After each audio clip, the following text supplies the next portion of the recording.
हे दयानिधि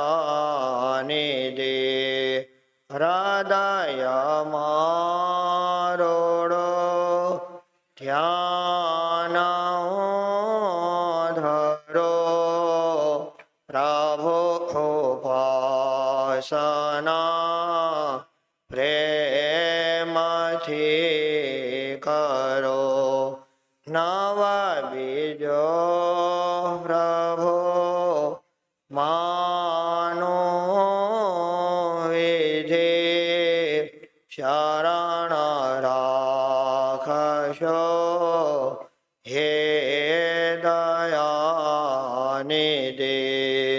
असत्य मार्ग थे वृत्तिवारशो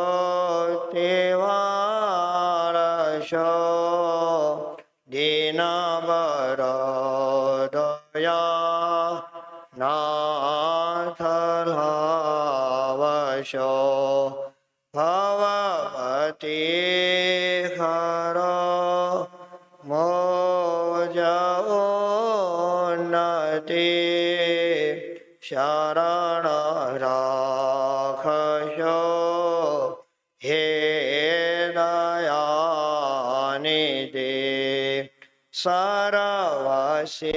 सर्वसेवको पाय लागिए गुरु सदा में शांति मागिए परम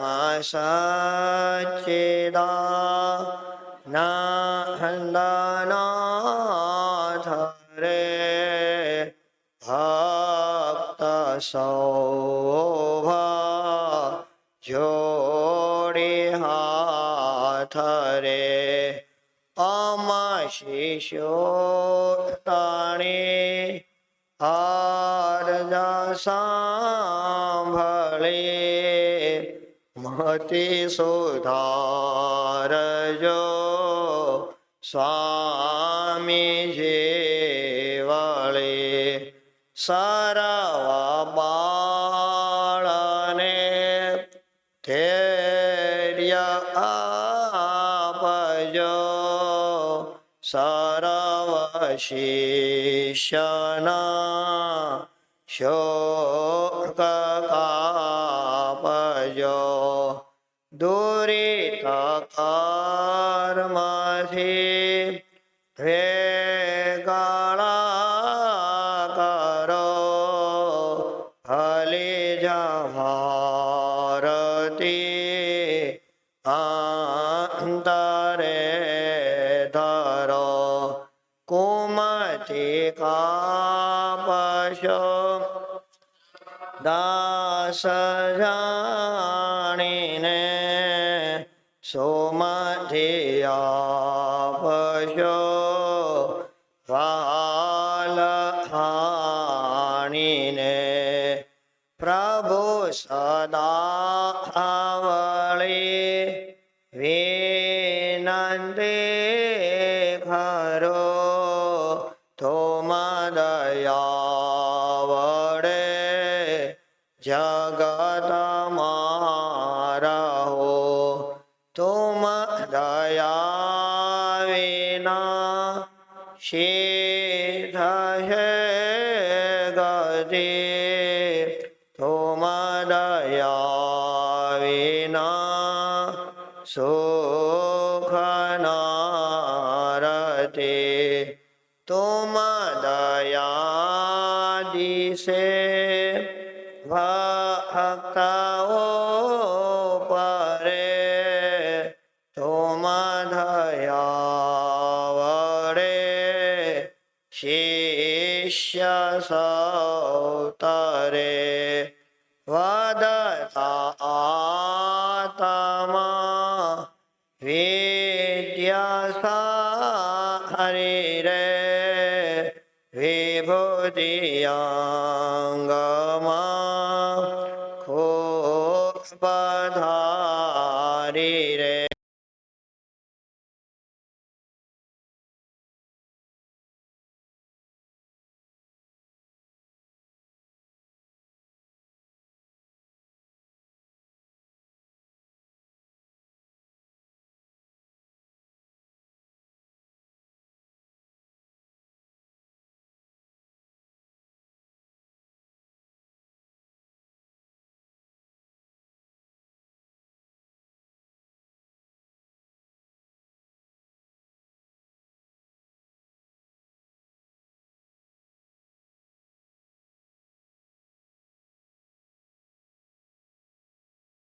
નાદરો નાથ દેવનો માનન સર્વદા ભક્તિ સેવનો નમ નયાપને નિત્ય હો ઘરો મન થકી સદા પાપથી ડરો મન દણા વેગવાળજો વિષય વાસના સર્વ બાળજો દમન ઇન્દ્રિય નો કરાવજો હૃદય શત્રુ ને મરાવજો સ્તવન સાંભળે માયરો સદા અભય આપશો જાય આપદા ગુરુ શ્રી માધવા નંદજી પ્રભો અરભજો નિજા નંદને વિભો સદગુરુ દેવ કી જય સ્વામીજી મહારાજ કી જય સનાતન ધર્મ કી જય આદ્ય જગદગુરુ શ્રી શંકરાચાર્ય ભગવાન કી જય તાપી મૈયા કી જય ઓમ નમઃ પાર્વતી પતયે હર હર મહાદેવ.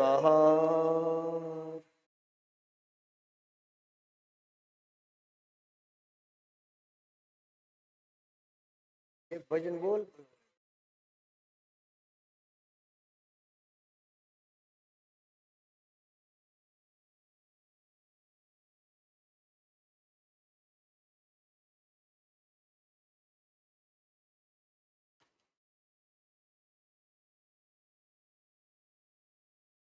ગુરુર્બ્રહ્મા ગુરુર્વિષ્ણુ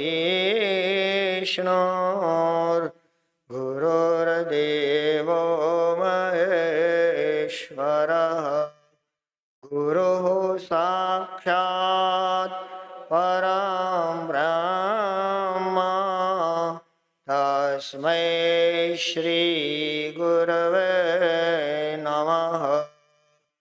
શ્રુતિ સ્મૃતિ પુરાણાનામાલયં કરુણાલયં નમામિ ભગવત્ પાદં શંકરં લોકશંકરં શંકરં શંકરાચાર્ય કેશવં બાદરાયણં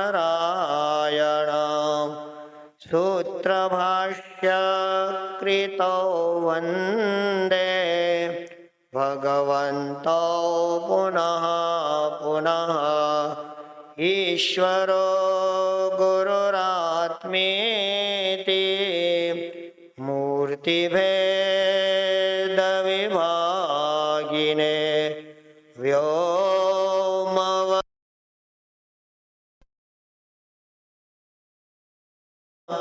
દક્ષિણામૂર્તયે નમઃ. ઓમ શાંતિ શાંતિ શાંતિ. અલખ નિરંજન જય સચ્ચિદાનંદ માધવાનંદ હરે હરે.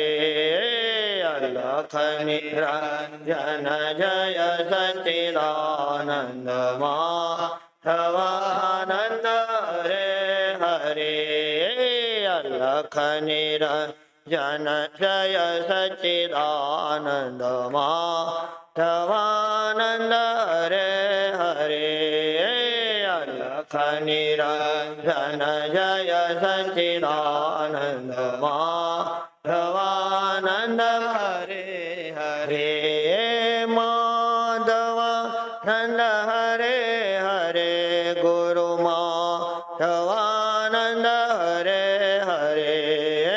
માધવાનંદ હરે હરે.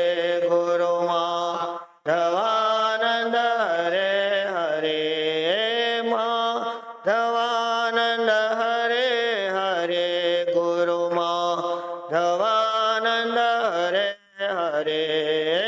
માધવાનંદ હરે હરે. ગુરુ માધવાનંદ હરે હરે. સબકટ વ્યાપક જય સચ્ચિદાનંદ માધવાનંદ હરે હરે. સબકટ વ્યાપક જય સચ્ચિદાનંદ માધવાનંદ હરે હરે. ઘટ ઘટ વ્યાપક જય સચ્ચિદાનંદ માધવાનંદ હરે હરે. ઘટ ઘટ વ્યાપક જય સચ્ચિદાનંદ માધવાનંદ હરે હરે. પ્રેમથી બોલો જય સચ્ચિદાનંદ માધવાનંદ હરે હરે.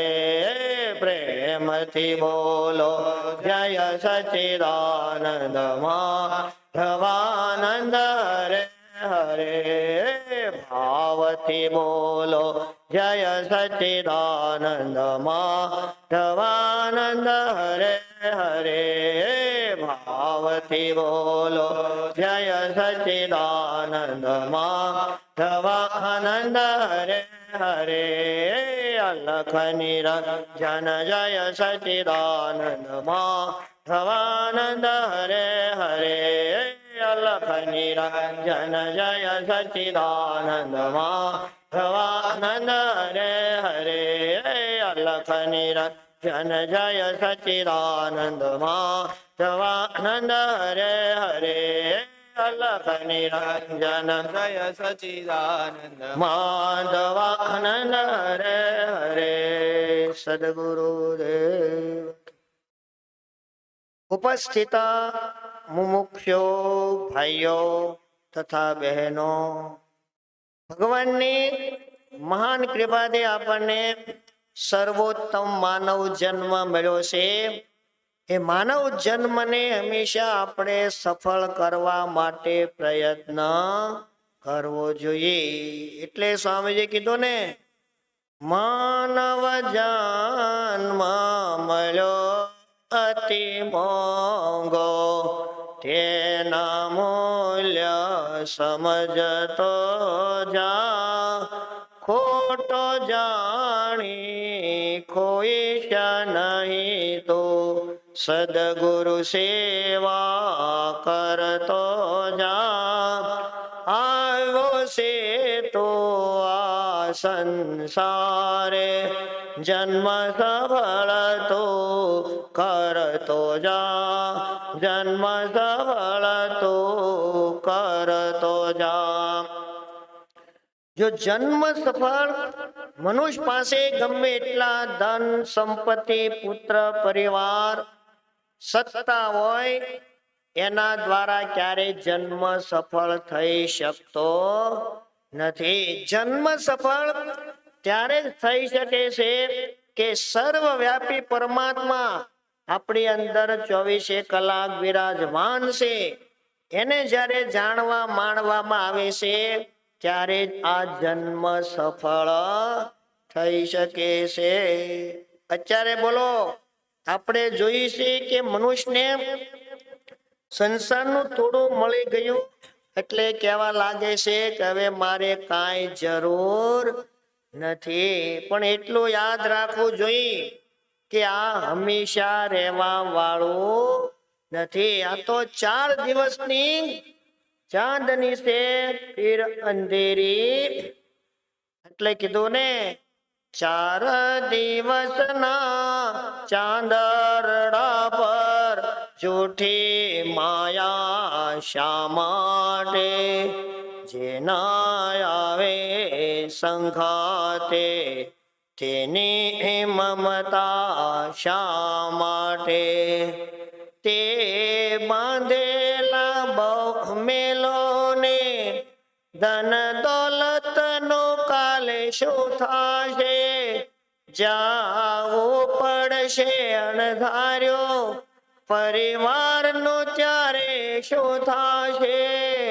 પરિવારનું ત્યારે શું થાશે? સૌનું ભાવિ સૌની સાથે તેની ચિંતા શા માટે? જેના આવે સંઘાતે તેની માયા શા માટે? 4 દિવસના ચાંદરડા પર જૂઠી મમતા શા માટે? જેના આવે સંઘાતે તેની માયા શા માટે? એટલે હંમેશા આપણે યાદ રાખવું જોઈએ કે ભલે ગમે એટલું આ સંસારનું હશે તો એના દ્વારા આપણું કલ્યાણ ક્યારેય થવાનું નથી. જ્યાં સુધી પોતાના સ્વરૂપને જાણવામાં નહીં આવે ત્યાં સુધી ક્યારેય આપણું કલ્યાણ થઈ શકવાનું. એટલે પ્રીતમદાસજી કીધું ને, જેઠે જન્મ સફળ થયો જો જાણ્યા જગદીશ અખિલ ભુવનનો આત્મા ગુણમાયાનો ઈશ સાંભળશો ચિતે કરી. જો એકવાર પોતાના સ્વરૂપને જાણી લીધું તો કરવાનું પછી કાંઈ બાકી, જાણવાનું કાંઈ બાકી રહેતું. જાણવું તો એ જાણ્યું, હવે નથી જાણવું કાંઈ. પોતે પોતામાં ભળ્યો જેમ પાલો પાણી. પાલો એટલે બરફનો ગાંગડો.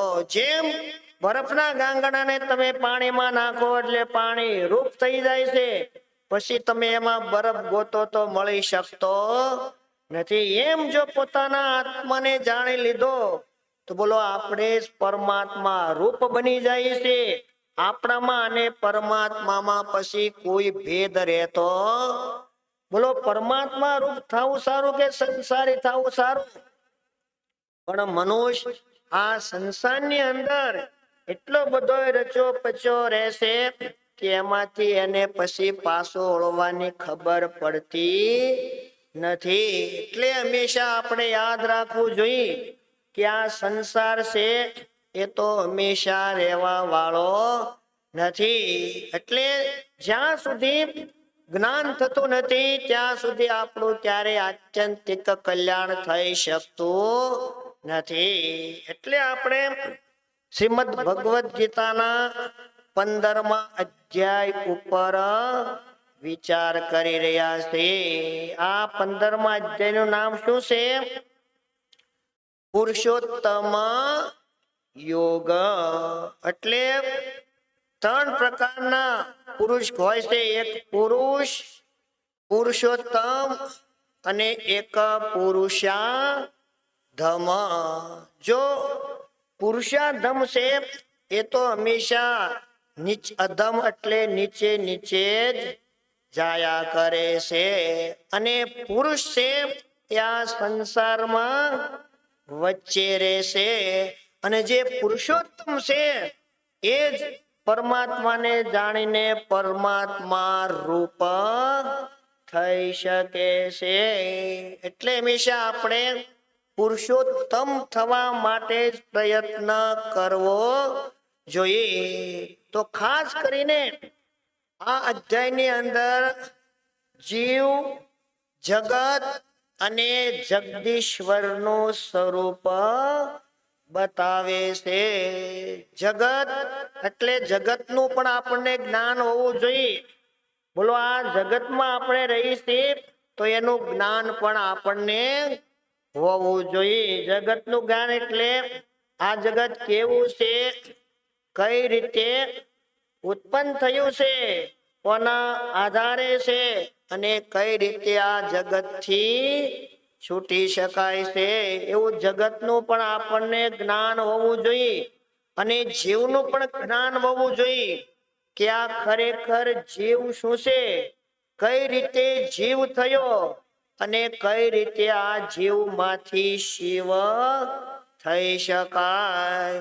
ખરેખર આ જીવપણું છે એ વાસ્તવિક નથી. જે વસ્તુ વાસ્તવિક હોય છે એને ક્યારે બદલી શકાતો નથી. તમે એમ કહો કે સોનામાંથી રૂપું બની જાય તો એ ક્યારેય સંભવ નથી.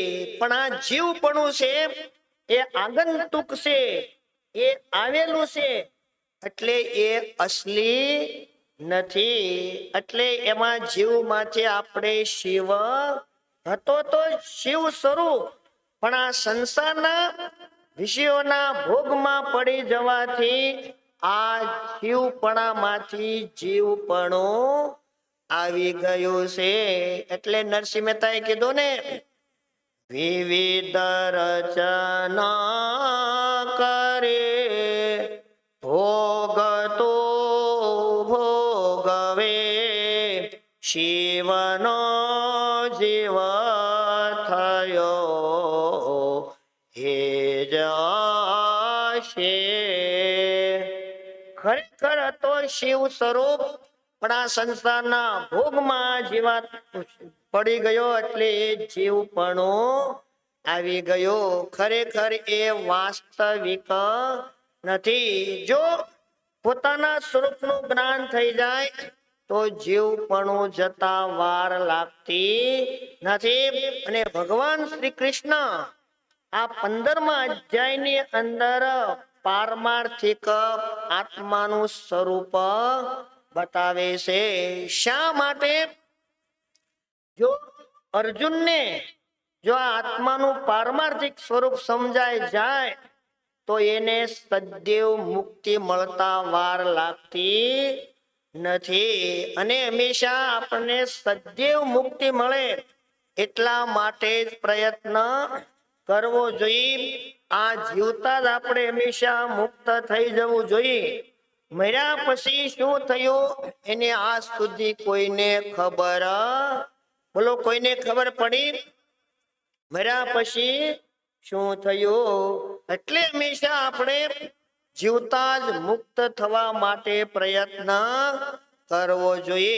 અને ત્રીજો, આ જગતનું પણ જ્ઞાન હોવું જોઈએ. જગત કઈ રીતે ઉત્પન્ન થયું, કઈ રીતે બનાવ્યું અને એ જગતનું શું સ્વરૂપ છે, જો આ હંમેશા આપણને સમજમાં આવી જાય તો જ્ઞાન થતા વાર લાગતી નથી. તો આ ભગવદ ગીતા છે એ બોલો ભગવાનની સાક્ષાત વાણી કહેવામાં આવે છે. એટલે બરાબર જો આપણે એને શ્રવણ કરીએ તો જ્ઞાન થતા વાર લાગતી. એટલે પ્રીતમ દાદી કીધું ને, સાંભળશો દચિતે કરે પ્રભુના ગુણગાન. તો હંમેશા જે આપણું કલ્યાણ થાય હોય, જે આપણું કલ્યાણ કરવા વાળું હોય એમાં આપણે બરાબર ધ્યાન દેવું જોઈએ. અને આ આધ્યાત્મિક માર્ગની વાત એવી છે કે બધાને ઉતરી શકતી નથી. જો સામાન્ય વાત તો બધાને ઉતરી જાય છે, પણ બોલો ગળી દવા તો બધાને ગમે છે, પણ ગળી દવાથી રોગ મટી શકતો નથી. જ્યારે કડવી દવા દેવામાં આવે છે ત્યારે એ રોગની નિવૃત્તિ. તમે એમ કહો કે આ ગળી દવા તો બહુ સારી લાગે છે એટલે આપણે પીધા, કરીએ પણ જેટલી ગળી દવા હશે એનાથી રોગ મટી શકતો હંમેશા દવા કડવી જોવી જોઈએ. એમ આ જ્ઞાન થોડુંક ભલે કઠિન લાગે પણ બોલો જ્યાં સુધી બોલો ઘણા એમ કે ને અમારાથી સમજાય નહીં, તો બોલો મનુષ્યથી ન સમજાય તો બીજાથી ક્યારેય સમજાઈ શકતું. આપણે સમજવા માટે પ્રયત્ન કરવો જોઈએ. જો મનુષ્ય પ્રયત્ન કરે તો એવી કોઈ વાત નથી કે એને સમજણમાં આવે નહીં. એટલે બરાબર આપણે જ્યાં આપણું કલ્યાણ થવાનું હોય ત્યાં આપણે બરાબર ધ્યાન દેવું જોઈએ. એટલે હવે આપણે પ્રથમ શ્લોકમાં કીધું કે ઉર્ધ્વમૂલ મધ શાખ મશ્વત્થમ પ્રાહુરવ્યયમ છંદાંસી યસ્ય પરાણી યસ્તમ વેદ સ વેદવે. તો આમાં જે સંસારનું સ્વરૂપ છે એની વૃક્ષની સાથે સરખામણી કરવામાં આવી છે. કેમ કે સંસારનો આદિ અને અંત આપણી સામે જોઈ શકાતું નથી, પણ જે વૃક્ષ છે એનો આદિ અને અંત આપણી સામે દેખાય છે.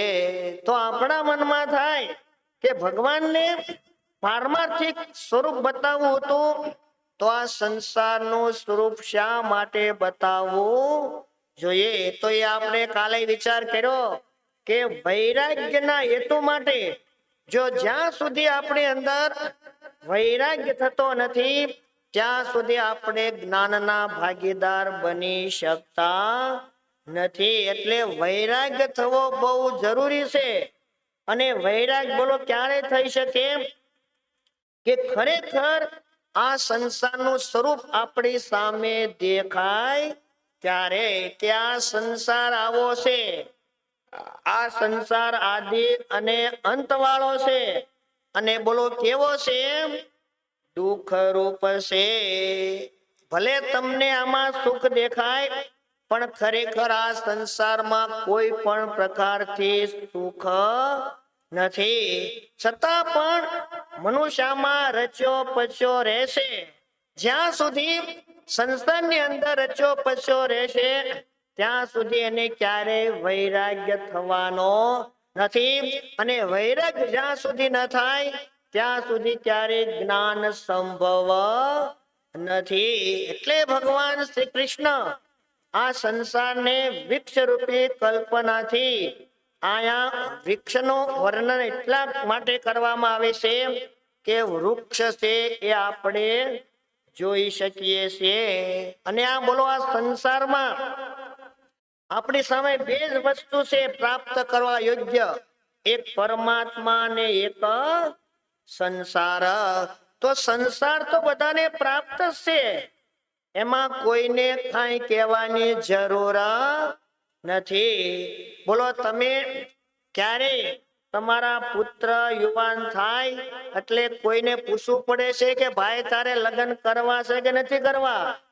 બધાને ખબર જ હોય છે કે આને હવે લગ્નનો સમય થયો છે એટલે એને પૂછવાની જરૂર પડતી નથી. સંસાર તો બધાને પ્રાપ્ત થયેલો છે, પણ એ સંસાર અને એમાં પાછું જો સુખ એટલે આ જે શાસ્ત્ર છે એ સંસારમાં એટલું કારણ છે કે તમે જો શાસ્ત્ર સંમત કર્મ કરો અને ઉપાસના કરો તો એ સુખ મળી શકે છે. જો સકામતા પૂર્વક એ કર્મ કરવામાં આવે, જો ઉપાસના કરવામાં આવે, એટલે વેદો કહે છે કર્મણા પિતૃલોક અને કર્મણા પિતૃલોક. અને કર્મણા પિતૃલોક એટલે કર્મ દ્વારા શું થાય છે? આપણને સ્વર્ગ મળે છે. અને વિદ્યા દેવલોક, વિદ્યા દેવલોક એટલે ઉપાસના દ્વારા આપણે બ્રહ્મલોકમાં જઈ શકીએ છીએ. પણ એ સકામતાથી જો કરવામાં આવે તો સ્વર્ગની અંદર પણ હંમેશા રહી શકાતું નથી. અને બ્રહ્મલોકની અંદર પણ હંમેશા રહી શકાતું નથી. એટલે ભગવાન શ્રી કૃષ્ણ શ્રીમદ ભગવદ ગીતાના 8મા અધ્યાયમાં કીધું કે આ બ્રહ્મ ભુવના લોકા પુનરાવર્તી નોર્જુન મામુપેત્ય તો કોંચેય પુનર્જન્મ ન વિદ્યતે. બધાના મનમાં એમ હોય છે કે અમારે સ્વર્ગમાં જવું છે, તો બોલો સ્વર્ગની અંદર પણ હંમેશા રહી શકાતું નથી. ગીતાના 9મા અધ્યાયમાં ભગવાને કીધું કે ક્ષણે પુણ્ય મૃત્યુ લોકમ વિશંતિ. જ્યારે ત્યાં પણ પુણ્યનો ક્ષય થઈ જાય છે તો ત્યાં પણ હંમેશા રહી શકાતું નથી. અને આ લોક તો આપણે જોઈએ છીએ.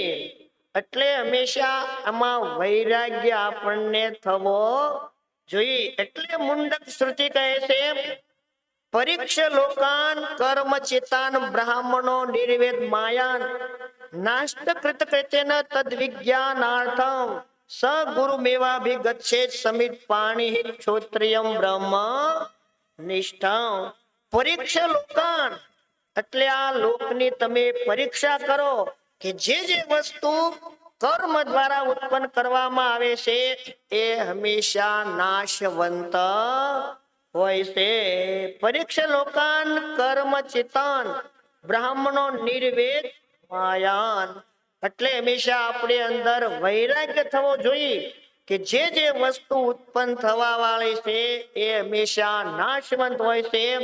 અને આપણો આત્મા તો બોલો સ્વયં સિદ્ધ છે, એ ક્યારે ઉત્પન્ન થયો નથી, એટલે એનો ક્યારે નાશ નથી. એટલે ભગવાને ગીતાના બીજામાં અધ્યાયમાં કીધું ને ન જાયતે મ્રિયતે વા કદાચિત નાયં ભૂત્વા ભવિતાવાન ભૂયઃ અજો નિત્યઃ શાશ્વતોયં પુરાણો ન હન્યતે હન્યમાને શરીરે.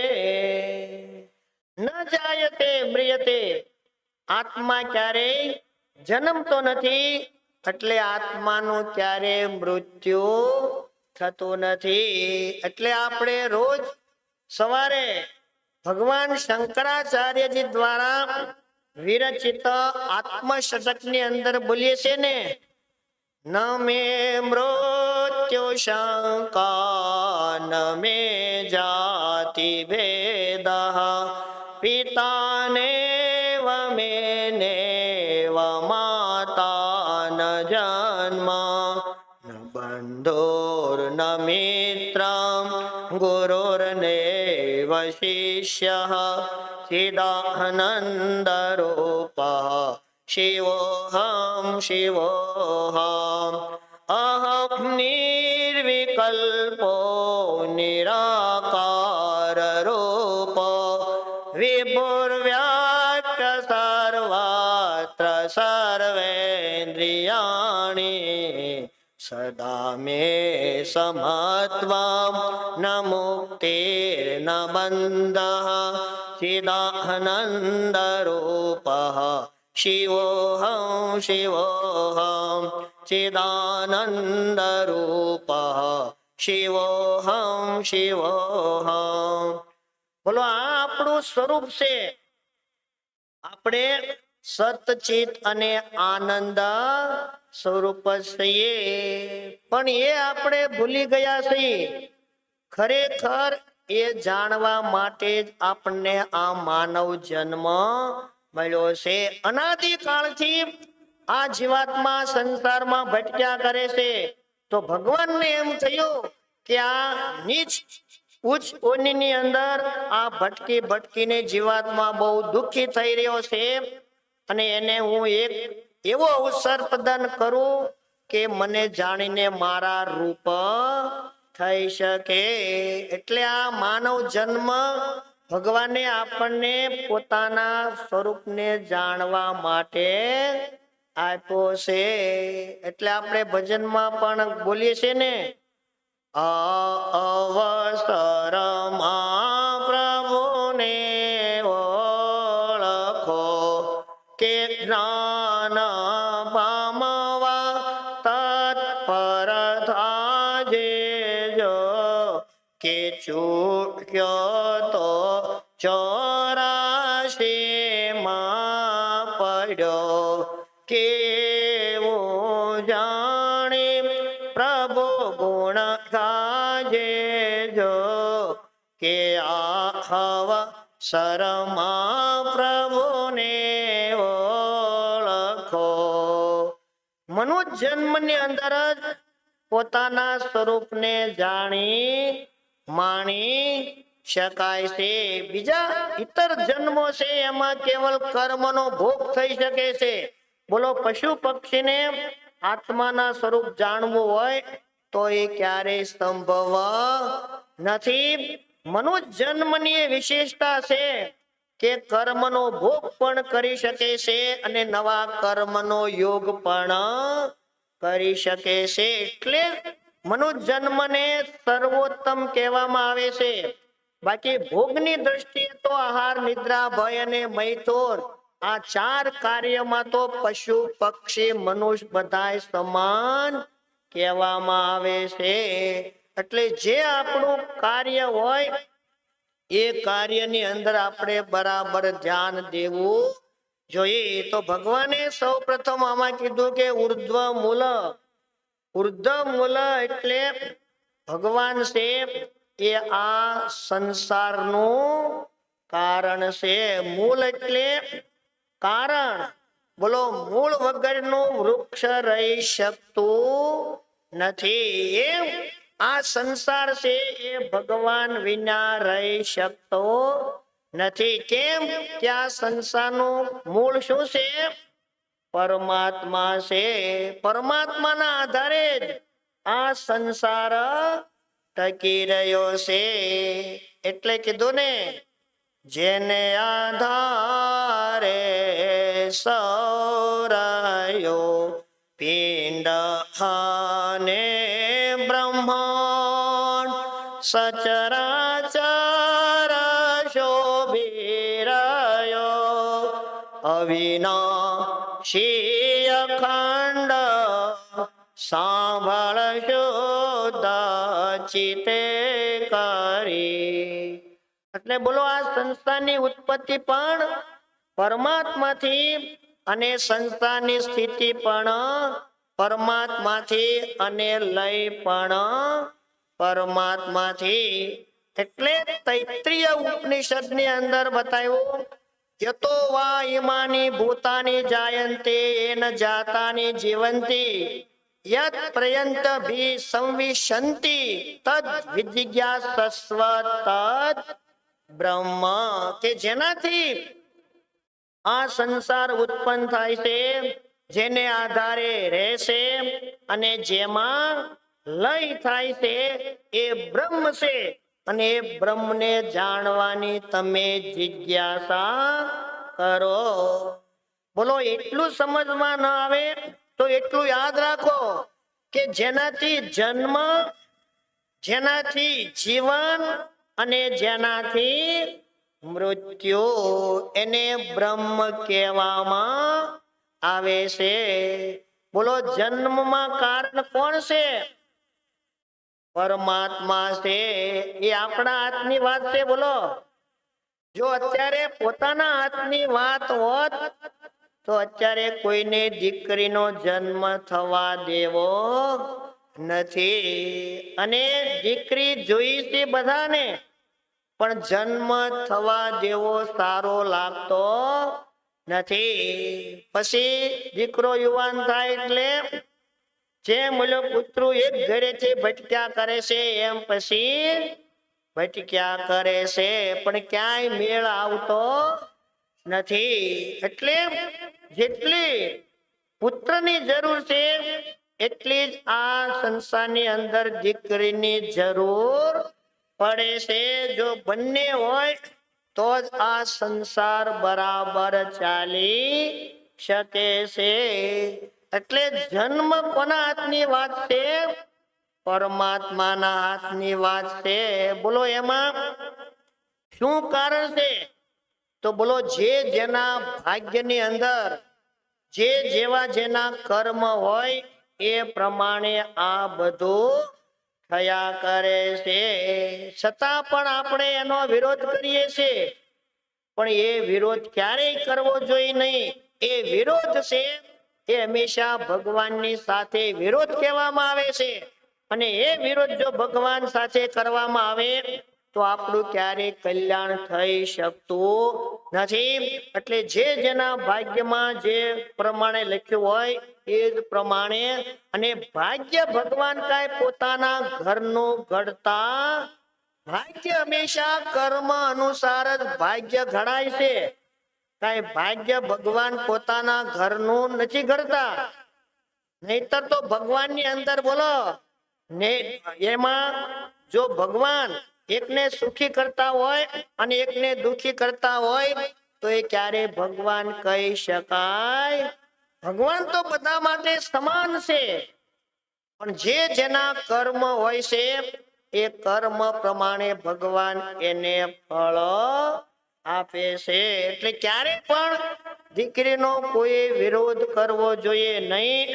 અને બોલો દીકરી જો આવે છે તો જે આવે છે પોતપોતાના ભાગ્યનો લઈને જ આવે છે. એટલે એમાં ક્યારેય વિરોધ કરવો જોઈએ નહીં. એ પોતાના હાથની વાત નથી. એ તો ભગવાન કર્મ પ્રમાણે બધાને ફળ આપવા વાળા છે. અને જીવન પણ કોના હાથમાં છે? ભગવાનના હાથમાં. જો થોડી વાર એ હવાને રોકી દે તો કોઈ પણ ટકી શકે નહીં. બોલો આપણે ઘણાય 4 ધામ જાય અથવા માનસરોવર જાય તો થોડી વાર પણ જો હવા પતલી થઈ ગઈ તો ઓક્સિજન લગાવવો. અને એમાં પણ જો ઓક્સિજન થોડી વાર મળ્યું નહીં તો કામમાંથી ગયા. એટલે જીવન પણ ભગવાનના હાથમાં છે. અને મૃત્યુ બોલો મૃત્યુ કોના હાથની વાત છે? ભગવાનના હાથમાં. પોતાના હાથમાં હોય તો બોલો કોઈને મરવું ગમે છે? કોઈને મરવું ગમતું પણ ગયા વિના હારે તારે એક દિન મરવું પડશે કે જોર તારો નહીં ચાલે રે, કે જોર તારો નહીં ચાલે જેવલડા. બોલો મરવું સારું કે નહીં સારું? અરે મરવું સારું જ કહેવામાં આવે છે. મરવું એટલે જેમ તમે જૂના કપડા બદલીને નવા કપડા પહેરો તો બોલો તમને ત્યારે આનંદ થાય છે કે દુઃખ થાય છે? નવા કપડા પહેરો ત્યારે આનંદ થાય છે. એમ આ શરીર જ્યારે જૂનું થઈ જાય છે ત્યારે આ દેહી જે જીવાત્મા છે એ નવું શરીર ધારણ કરે છે. અને બોલો જો નો મરતા હોત તો અત્યારે આ પૃથ્વી ઉપર ક્યાં બધા પહોંચ્યા હોત? એમાં પાછું બધાને સુરતમાં રહેવું તો ઘરમાં ઊભા પણ સમાત નહીં. એટલે ભગવાને વ્યવસ્થા મરવાની કરી છે સારા માટે જ કરી છે. એટલે હંમેશા પણ એટલું આપણે યાદ રાખવું જોઈએ કે મૃત્યુ હંમેશા શરીરનું થાય છે. આપણું ક્યારે મૃત્યુ થતું નથી. કેમ? એ શરીર બદલાવા છતાં પણ આત્માનો ક્યારે બદલાવ થતો નથી. કારણ કે આત્મા છે નિત્ય છે, અજ છે, શાશ્વત છે અને પુરાણ છે. અને આપણું આ શરીર છે કેવું છે? ષડભાવ વિકાર વાળું છે. જે યાસ્ક મુનિએ એક નિરુક્ત નામનો ગ્રંથ લખ્યો એમાં આ શરીરના ષડભાવ વિકાર બતાવ્યા છે. અસ્થિ જાયતે, અસ્થિ વર્ધતે, વિપરિણમતે, અપક્ષયતિ અને વિનશ્યતિ. બોલો આ ષડભાવ વિકાર શરીરના છે, આત્મામાં કોઈ પણ વિકાર નથી. આપણો આત્મા છે એ તો નિર્વિકારી કહેવામાં આવે છે. જાયતે, જો આ શરીરનો જન્મ થાય ત્યારે જાયતે એટલે એ જન્મ થાય એને જાયતે કહેવામાં આવે છે. અને અસ્થિ, જન્મ થયા પછી જેનું અસ્તિત્વ કહેવામાં આવે છે. કોઈના પેટની અંદર બાળક હોય અને તમે એને પૂછો કે તમારે સંતાન છે, તો એ શું કહેશે? નથી. એનો જન્મ જ્યારે થાય છે ત્યારે જ એનું અસ્તિત્વ અસ્થિ એમાં કહી શકાય છે. જાય તે અસ્થિ પછી વર્ધતે, ધીરે ધીરે જ્યારે બાળકનો જન્મ થાય છે ત્યારે 3, 4, 4.5 કિલોનું હોય છે. ધીરે ધીરે એ વધતું જાય છે અને ઘણા તો બોલો સદીને પણ પાર કરી દેશે. અને ત્યાર પછી જેમ જેમ વૃદ્ધાવસ્થા આપતી જાય છે એમ હું અપક્ષય થવા લાગે છે. અને જાય તે અસ્થિ વર્ધતે, વર્ધે પછી એનામાં વિપરિણતા એટલે એનું પરિણામ બદલાવા લાગે છે. બોલો ઘૂંટણ દુખવા લાગે છે, માથાના વાળ ધોળા થવા લાગે, એમાં વિપરીત પરિણામ આવવા લાગે છે. અને ત્યાર પછી અપક્ષયથી એટલે આ શરીર હાવ ક્ષીણ થઈ જાય છે. ઘણી વાર આપણે જોઈ છીએ ને, કોઈ મૃત્યુ પથારીએ પડ્યું હોય તો ખાટલામાં દેખાતું પણ નથી. અને વિનશ્યતિ, તો આ જડ ભાવ સહિત આ શરીર છે અને આપણો આત્મા છે એનાથી રહિત છે. તો બોલો ખરેખર આપણે કોણ છીએ? આત્મા સહી. શરીર છે એ તો શેનું બનેલું છે? આ 5 ભૂતનું બનેલું છે. એ જ આપણું ખરેખર વાસ્તવિક સ્વરૂપ છે. આ શરીર આપણું વાસ્તવિક સ્વરૂપ નથી, પણ આપણે રાત દિવસ કોને આપણું વાસ્તવિક સ્વરૂપ માનીએ છીએ? આ શરીરને જ હું કર્યા કરીએ છીએ. ચકલા ઉંદર શું શું કરે છે? કબૂતરો ઘૂઘૂ કરે છે અને માનવ હંમેશા હું કર્યા કરે છે. એટલે મનની અંદર એક દ્રઢ વિશ્વાસ હોવો જોઈએ, એક હંમેશા એક નિશ્ચિત રાખવું જોઈએ કે આ શરીર છે એ મારું સ્વરૂપ નથી. તો બોલો કાંઈ પછી મુક્તિ માટે વધારે પ્રયત્ન કરવાની જરૂર નથી. મુક્તિ માટે આપણું સ્વરૂપ સમજાઈ જાય તો અત્યારે જ આપણે મુક્ત થઈ જાય છે.